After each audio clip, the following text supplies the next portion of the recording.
Welcome to the Learning Pines YouTube. We hope this video helps. You start by making sure Chrome is current and you're in the right profile. Open Chrome, right arrow about Google Chrome, update if needed. This prevents compatibility issues. Next, go to Chrome, / extensions and enable developer mode. This lets you load unpacked extensions and view permissions.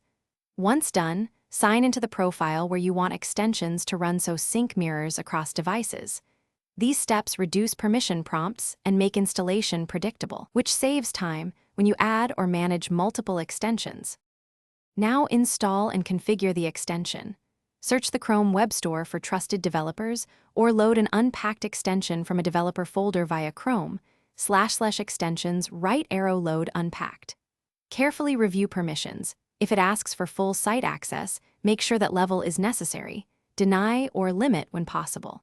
After installation, open the extensions options to set preferences, then pin the extension to the toolbar for immediate access. Doing this keeps features handy while limiting exposure to finish by managing updates and troubleshooting.